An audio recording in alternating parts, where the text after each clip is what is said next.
तो चलिए भाई लोग, आज हम बात करने वाले हैं अल्लू अर्जुन के बारे में कि क्या वो रियल में पुष्पा में देखने को जो रियल पुष्पा है वो हमें केजीएफ यूनिवर्स में देखने को मिल सकता है या फिर सल्लाज यूनिवर्स में, उसके बारे में बात करेंगे।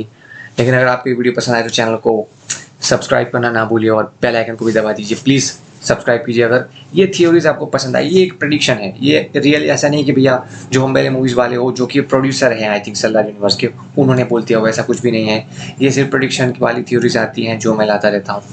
उनमें से एक थ्योरी ये भी है कि भैया वो सबके पास गए हैं, जो कि प्रशांत नील है। वो आई थिंक आप में से किसी को ना पता हो प्रशांत नील कौन है, तो वो एक ऐसे डायरेक्टर है जिन्होंने हमें KGF part 1, 2, I think Salaar 1 और अभी भी बहुत सारी मूवीज़ देने वाले हैं लाइक सल्लार 2 और उसके बाद दूसरी सारी मूवीज़। लेकिन उनके पिक्चर्स सामने आए थे जो कि एनटीआर के साथ थे, क्योंकि वो भी ये ज्वाइन करने वाले। उसके बाद रामचरण के साथ थे। मतलब कि ऐसे बोल दूं कि भैया आरआरआर वाले दोनों एक्टर्स के साथ थे तो वो गलत नहीं होगा। लेकिन अभी एक दूसरा एक्टर का नाम भी निकल के सामने आ रहा है कि वो भी हो सकता है आई थिंक इस यूनिवर्स में, या फिर ये सागा में कि भैया जैसे क्रिस्टोफर नोलन की मूवीज़ होती हैं, फिर दूसरे सारे एक्टर्स की भी मूवी होती है जैसे संजय लीला भंसाली, राजकुमार हिरानी, तो वैसे ही मैं बोलने जा रहा हूँ कि यहाँ पे एक प्रशांत नील भी है जहाँ पे बहुत सारे एक्टर्स हैं जैसे कि प्रभास हो गया, उसके बाद जूनियर एनटीआर, रामचरण और अभी मतलब यश भी है, केजीएफ स्टार यश।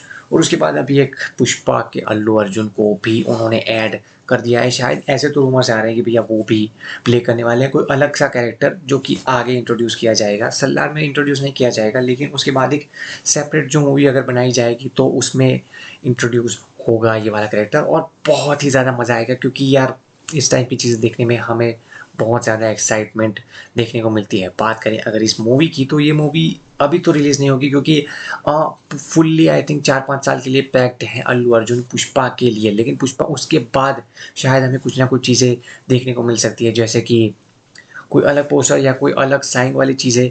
बिकॉज मुझे लगता है कि शायद एक दूसरी चीज़ भी अप्रोच की जा सकती है। आई थिंक अल्लू अर्जुन को शक्तिमान के लिए भी शायद अप्रोच किया जा सकता है, क्योंकि जिस तरीके से मैंने भी वो रिव्यूज़ और वो सारी वगैरह देखी मुकेश खन्ना की, क्योंकि उनके भी साथ भी राइट्स है सारे शक्तिमान के, तो उनको पॉजिटिव वे में अल्लू अर्जुन को लिया उन्होंने और वो शायद बन सकते हैं। तो इसी वजह से मुझे लगता है कि उनके इसीलिए दो आई थिंक वेज जो है वो खुल चुके हैं। एक तो है सल्लार वाला और दूसरा है शक्तिमान वाला, दोनों ही एसएस, और तीसरा है एसएस राजा मौली वाला। तो मुझे लगता है कि शायद इन तीनों में से वो कोई भी चूज़ कर सकते हैं।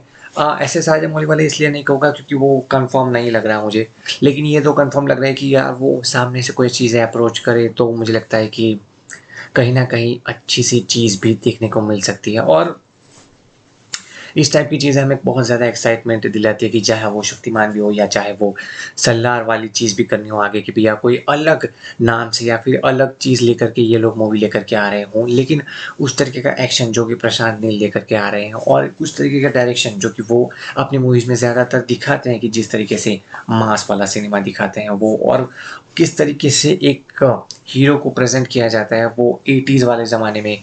बहुत सारे रिव्यूज़ भी वो भी बोलेंगे नेगेटिव वाली चीज़ें कि भैया वो 80s वाला दायका और वो सारी चीज़ें, लेकिन नहीं, वो कम्प्लीटली 80s की चीज़ें और हमारे ज़माने मतलब कि अभी का जो ज़माना है उस हिसाब से सारी चीज़ें करते हैं और इसी वजह से उनकी मूवी हिट पे हिट होती जाती है। तो मैं ये इसी चीज़ के लिए ज़्यादा एक्साइटेड था कि भैया मज़ा आएगा जब पुष्पा हमें देखने को मिलेगा सल्लार के अंदर। मतलब उस उनके मतलब प्रशांत नील के कोई भी यूनिवर्स में हमें देखने को मिल सकता है या फिर मूवीज़ के अंदर।